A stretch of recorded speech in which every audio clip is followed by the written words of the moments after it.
Good morning, class. So what we're going to be doing today is creating our names in 1-point perspective using block letters. Today I'm going to show you in a couple of different steps how to set that up, how to start it, and then also later on how to shade it and give it some color so that way it looks really cool and three-dimensional when we're finished.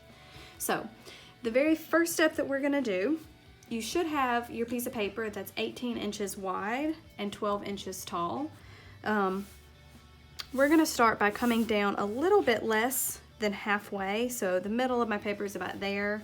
I'm going to go up just a little smidge from that, and very, very lightly I'm going to create a line all the way across the top of my page. This is going to represent the top of each one of my block letters. One of the main rules with block letters is everything needs to be consistent, the same throughout everything. So all the letters are going to be the same height, they're going to be the same width, all that good stuff. And then once I have the top of my letters, I'm going to drop down 2 inches from that point, and I'm going to mark that in a couple of spots with little tick marks. And that will give me the height of each one of my letters. And again, very lightly, I'm going to bring that line all the way across the page.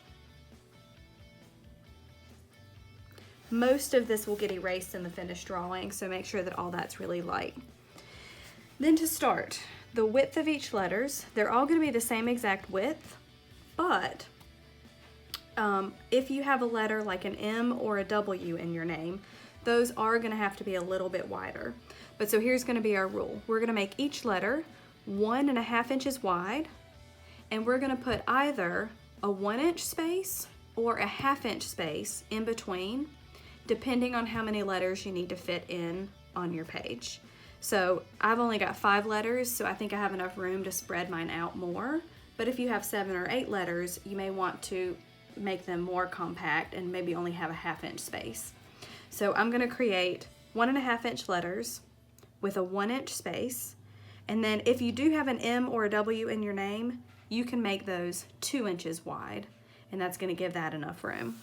So I'm going to start over here near my edge. I'm going to start with a 1-inch space, and then for my first letter, 1.5 inches with a 1-inch space.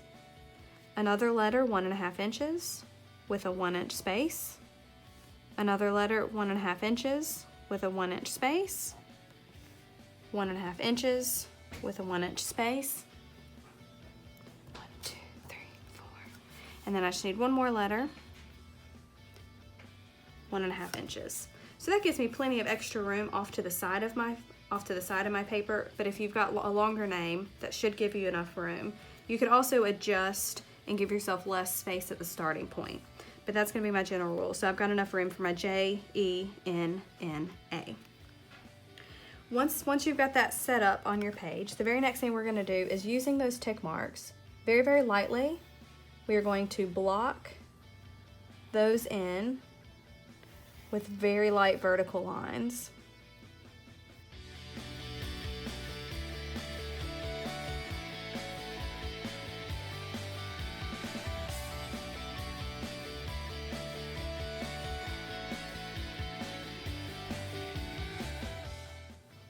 Once you have that finished, the next thing you're going to do is erase the extra lines in between the block for each one of your letters.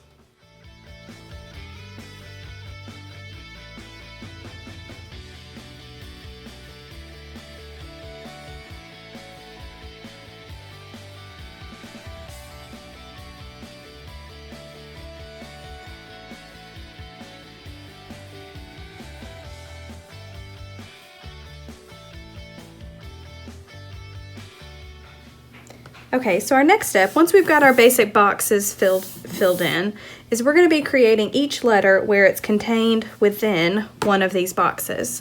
And so we want each thing to be consistent in its width for each segment, but we're going to think about each letter. I'm going to start with a J, is with just little blocks to build to create it. So I'm going to establish that as my width for the crossbar of my J. And then I'm going to create a center bar that comes down. And if it's offset, don't worry. Just erase and shift stuff over. I think I want that to be in the very center.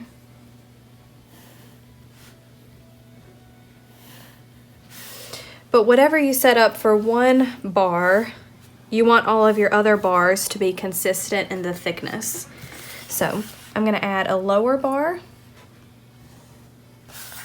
and then I'm going to add a bar right here to be the little curve on my J. And so that way you can see it's very simple to make these up with just a series of very small, simple little blocks. Then once you finish, we're going to be erasing any of those inner lines that we don't need, and any parts of the exterior box that isn't part of our letter. So I'll clean that up a little bit more, but that way you can see now I've got it down to just my J. Each letter is going to be a little different, and I've got an example to show you for what every letter in the alphabet would look like in a block letter form. But when I go to start this E, I've established a thickness for that top block. So what I'm going to do is line my ruler right up with that portion, and then just use that same thickness to make my E. And then I've established the very bottom, and I'm going to use that to make that lower leg of my E. So I just need the center one, and I don't have anything previously to tell me how wide to make that, so I'm just going to create my own.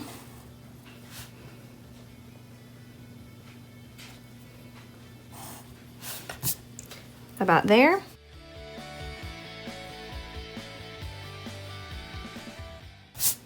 And then I have a block letter E.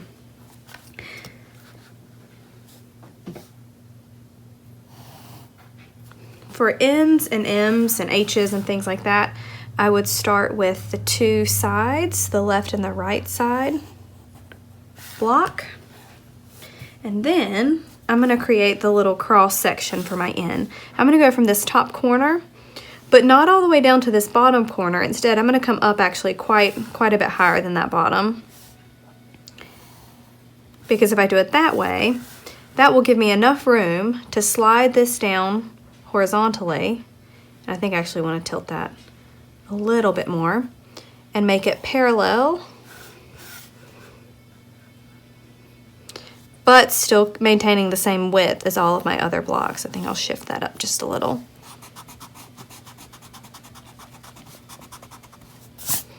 And then you can see I have a block letter N. So I'll speed through and show you the other sections.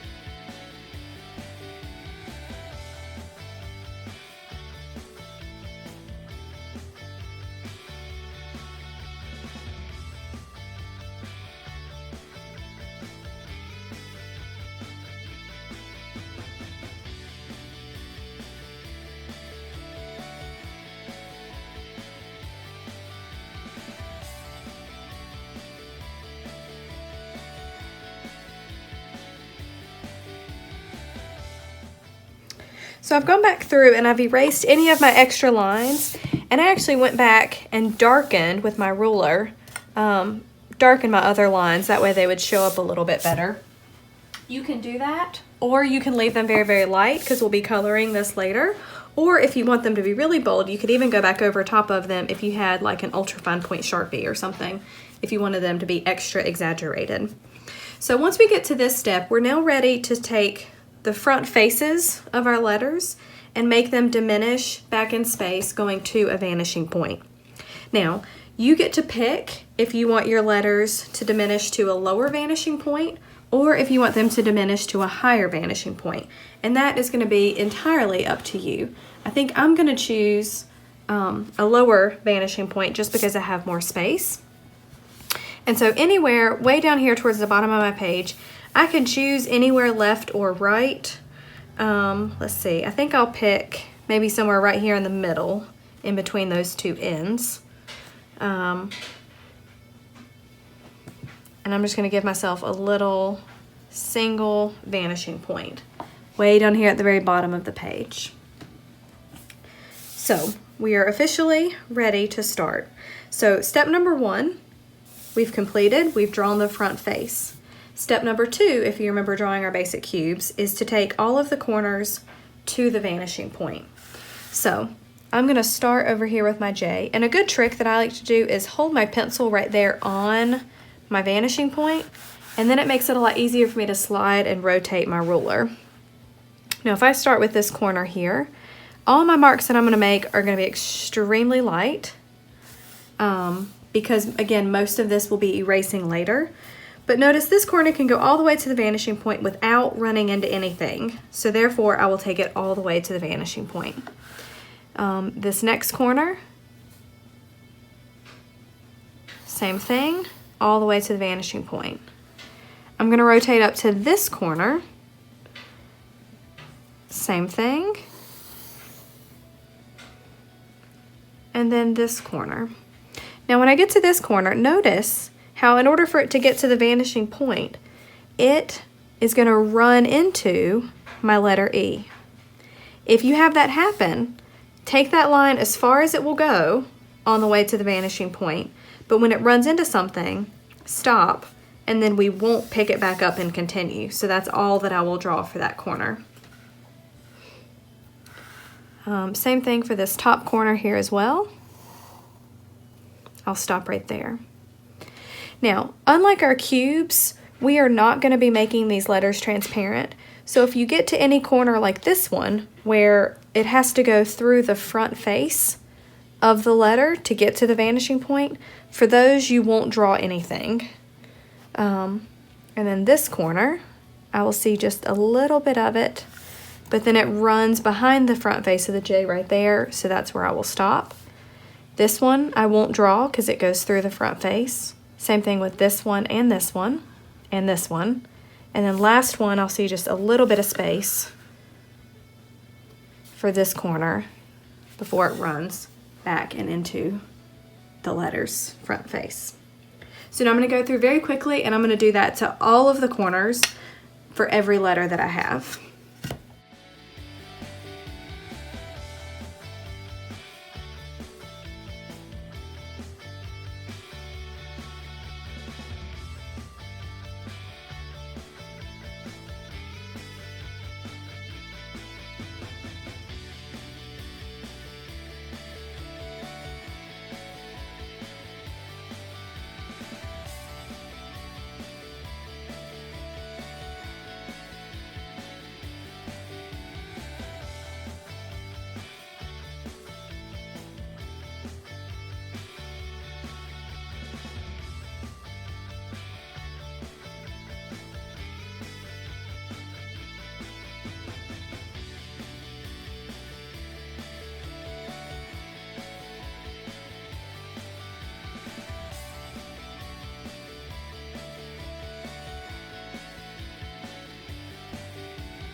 So that completes step number 2 for drawing our names in 1-point perspective.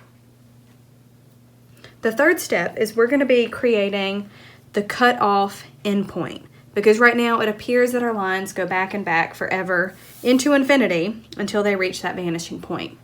So what we're going to do, we're going to make sure that each letter, again because we're doing block letters, so we are looking for consistency, we're going to make sure that all of our letters get cut off at exactly the same point in space.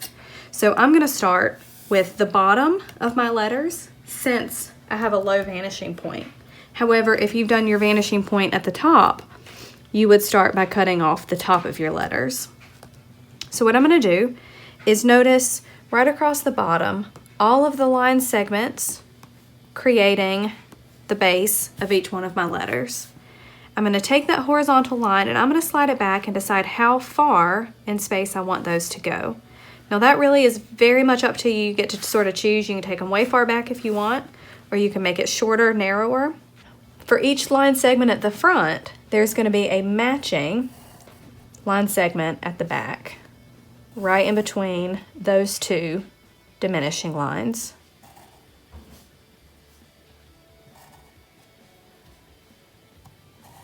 This is going to ensure that each one of our letters is the same exact depth in space.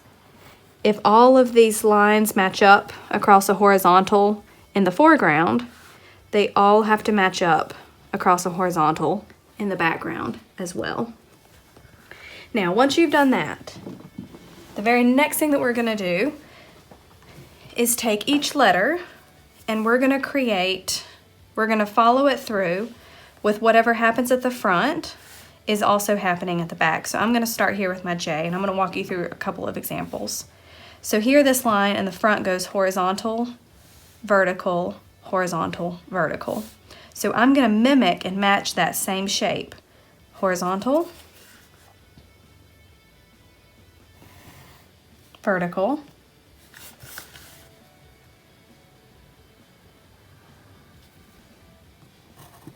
horizontal, vertical.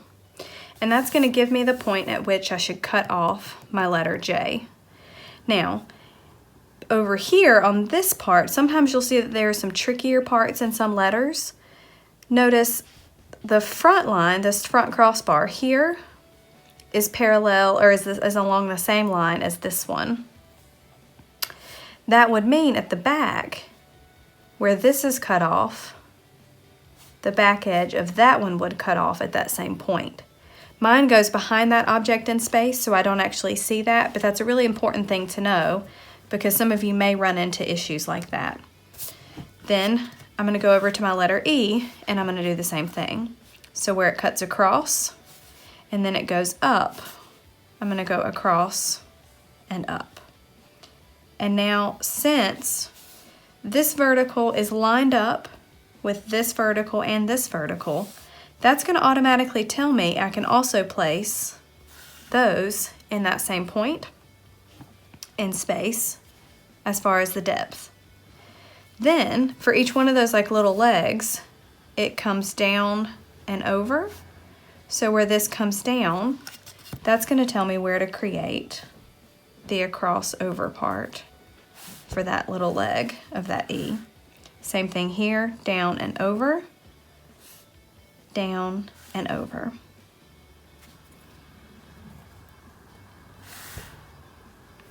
Now sometimes, depending on the way that you have your letters drawn, you may even sometimes see it come down, over, and down again, but the other legs from this particular perspective sort of get in the way.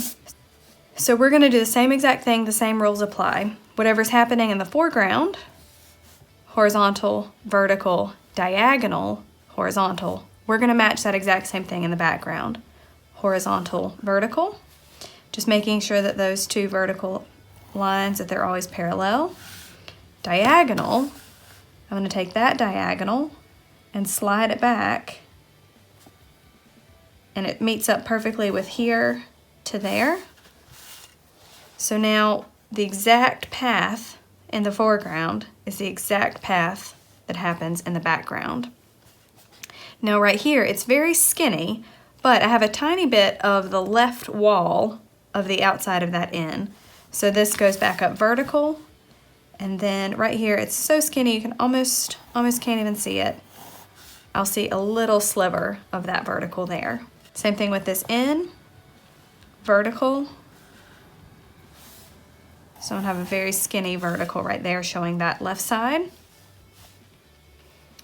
Now for this bottom, horizontal, vertical, horizontal, this vertical runs back behind the N, so that would be like a dotted line if we were drawing this transparently, but since we can't see it, all we can see is the angled line, horizontal with an angle. So I'm going to take that angle, slide it back, keeping it parallel, and let it disappear behind that leg of the N. And then for my A, same thing, horizontal, diagonal, horizontal. I'm going to take that diagonal and slide it right back. It's going to be very skinny, but making sure this front and this back line are parallel. And then for this leg, horizontal, diagonal, horizontal, horizontal, diagonal, and then horizontal.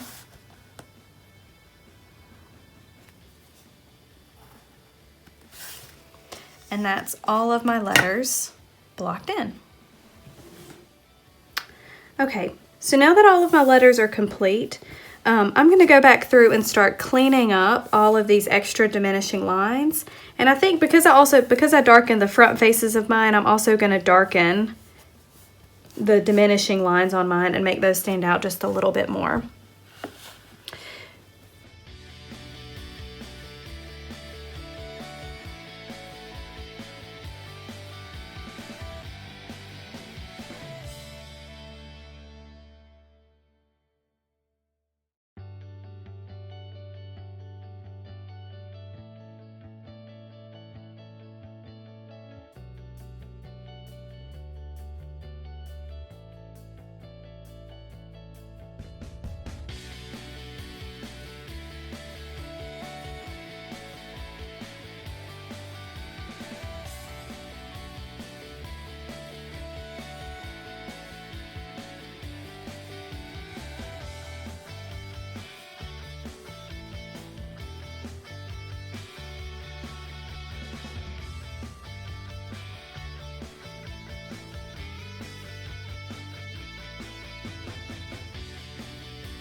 This is a really good point in this project in which you can really start to understand what that vanishing point is and how it works as it relates to perspective.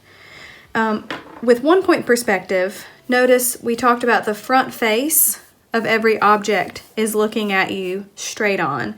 It's not tilted or skewed in any direction, but it's straight, facing you straight forward. But then you can see letters like this J, compared to the vanishing point, they're way over here to the left.